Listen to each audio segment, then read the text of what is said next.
بلا شبہ ہم سب کے لیے بے حد خوشی کا دن ہے، اور یہ دن ہر اس شخص کو جو اپنی زندگی میں مایوس ہے، جو اپنی زندگی میں پریشان ہے، جو کمزوری کا شکار ہے، یہ دن اسے ایک زندہ امید بخشتا ہے۔ اس کی مایوسی کو خوشی میں بدلنے کے لیے آج کا دن کافی ہے۔ اور انجیل مقدس کے مطابق آج کے دن خداوند یسوع مسیح مردوں میں سے جی اٹھا۔ مجھے یاد ہے 2015 میں یا 16 میں ایک بہت بڑا سورج گرہن لگا اور پاکستان میں بھی دیکھا گیا، اور جب سورج گرہن تھا تو سورج بالکل تاریک تھا اور بالکل سرخ ہو گیا تھا، اس کی روشنی چھپ گئی تھی، اور اس وقت اس سورج کو جو ہے وہ خون آلودہ سورج کہا گیا، یا بلڈ سن، ایسا سورج جو بالکل سرخ ہے، جس کی روشنی بالکل مدھم پڑ گئی ہے۔ لیکن وہ جو سورج گرہن ہے وہ کچھ دیر کا تھا، تھوڑی دیر کا تھا، اور جیسے ہی وہ سایہ سورج کے اوپر سے اترا، سورج پھر سے اپنی پوری آب و تاب سے چمکنے لگا۔ میرے عزیزوں، خداوند یسوع مسیح یروشلم میں داخل ہونے کے بعد پچھلے اتوار سے جمعے کے دن تک مختلف واقعات میں سے گزرے، اور جمعے کے دن خداوند یسوع مسیح کو مصلوب کیا گیا۔ یہ واقعہ شاید کچھ لوگوں کے لیے بڑا تاریخ ہوگا۔ لوگ یہ سمجھ رہے تھے کہ خداوند یسوع مسیح مر گیا، اب وہ زندہ نہیں ہوگا، وہ واپس نہیں آئے گا۔ اس وقت رومی اور یہودی خداوند یسوع مسیح کے مخالف تھے، اور اس پر جرم کیا تھا؟ کیا جرم اس پر عائد کیا گیا؟ جرم یہ لگایا گیا، ایک تو یہ کہتا ہے کہ میں خدا کا بیٹا ہوں، اور دوسرا یہ کہتا ہے کہ میں یہودیوں کا بادشاہ۔ اب یہ جو الزام ہے یہ خداوند یسوع مسیح پر لگایا گیا تاکہ رومی جو بادشاہ ہے وہ یسوع مسیح پر غصے ہو سکے، اسے یسوع مسیح پر غصہ آئے، کیونکہ کیسر کبھی نہیں چاہتا تھا کہ کوئی اور بادشاہ ہو۔ تو اس لیے کاہنوں کی طرف سے، فقیہوں کی طرف سے ایک پلان کیا گیا۔ خداوند یسوع مسیح کی جو موت ہے، ایک تو وہ خدا کا منصوبہ تھا، اور دوسری طرف اس کی موت کے لیے زمین پر بھی پلان کیا گیا۔ یہ پری پلان مرڈر تھا یہودیوں کی طرف سے، جنہوں نے منصوبہ بنایا اور پھر رومیوں کو اپنے ساتھ ملایا، رومیوں کی حمایت حاصل کی تاکہ خداوند یسوع مسیح کو ایک مجرم کی طرح صلیب پر لٹکایا جائے، کیونکہ لوگ اس کے پیروں ہو چلے تھے، لوگ اس کے لیے جینے مرنے کے لیے تیار تھے، اور وہ خوف زدہ تھے کہ یہ ہم سے زیادہ مقبول ہو گیا ہے۔ انہوں نے خداوند یسوع مسیح کی موت کا منصوبہ بنایا، اور جمعے کے دن مصلوب کر کے وہ بڑے خوش ہو رہے تھے۔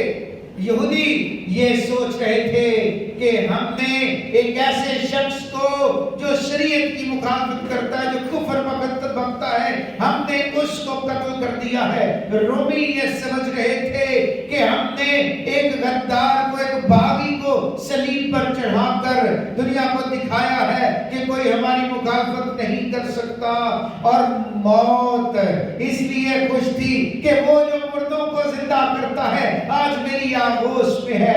قبر جو ہے وہ جشن منا رہی تھی کہ آج زندگی کا مالک جو ہے وہ میرے قبضے کے اندر ہے، لیکن یہ قبضہ بڑی تھوڑی دیر کا تھا۔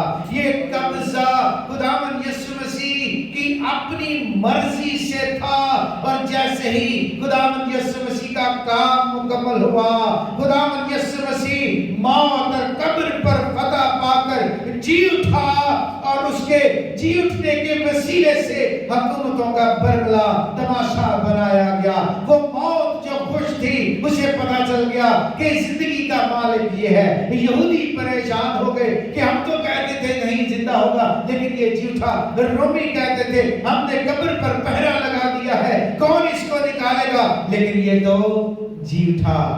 خداوند یسوع مسیح جو آفتاب صداقت ہے، جو سچائی کا سورج ہے، اور سورج کو جتنا بھی چھپایا جائے وہ چھپ نہیں سکتا۔ کچھ دیر کے لیے زمین کا سایہ، سورج کا سایہ اس پر آ سکتا ہے، اس کی روشنی کم ہو سکتی ہے، لیکن جیسے ہی وہ سایہ ہٹے گا وہ سورج پھر سے اپنی پوری روشنی ظاہر کرنا شروع کرے گا۔ اور مسیح میں میرے عزیزو، سورج کو دیکھنے کے لیے یا یہ جاننے کے لیے کہ سورج نکل آیا ہے، آپ کو کیا کرنے کی ضرورت پڑتی ہے؟ اپنے کمرے میں بیٹھ کر کیا کرنے کی ضرورت پڑتی ہے؟ اگر آپ ایک گھنے جنگل میں ہیں جہاں اندھیرا ہے، رات ہے، آپ اپنے خیمے کے اندر ہیں، آپ کو کیسے پتا چلے گا سورج نکل آیا ہے؟ کچھ کرنے کی ضرورت نہیں پڑے گی، فقط آپ کو اپنی آنکھیں کھولنے کی ضرورت ہے۔ جب آپ ایک اندھیرے کمرے میں بھی ہیں، خیمے میں بھی ہیں، لیکن جب آپ اپنی آنکھیں کھولیں گے تو سورج کی موجودگی کا احساس آپ کو ہوگا، آپ چیزوں کو دیکھ سکیں گے، اندھیرا نظر نہیں آئے گا۔ مسیح میں میرے عزیزو، خداوند یسوع مسیح زندہ ہوئے، کسی کو تحقیق کرنے کی ضرورت نہیں پڑی، کسی کو اس پر بحث کرنے کی ضرورت نہیں پڑی، کیونکہ خداوند یسوع مسیح کا زندہ ہونا ایک حقیقت ہے، ایسی حقیقت جس کو کوئی نظر انداز نہیں کر سکتا۔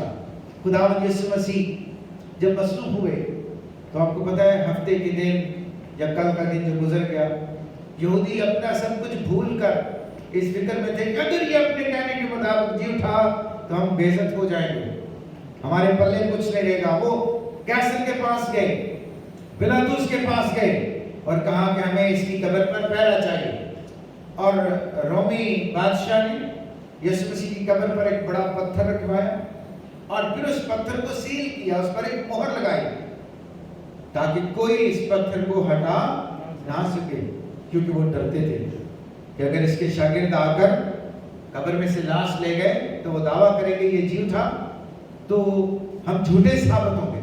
لیکن یاد رکھیں خداوند یسوع مسیح نے جو کچھ کہا اس کو پورا کیا، وہ وعدوں میں سچا ہے، برحق ہے، اور اس نے کہا تھا کہ میں تیسرے دن جی اٹھوں گا، تو ضرور تھا کہ وہ تیسرے دن جی اٹھے۔ اسے کسی کے سہارے کی ضرورت نہیں ہے، اسے کسی کی مدد کی ضرورت نہیں ہے۔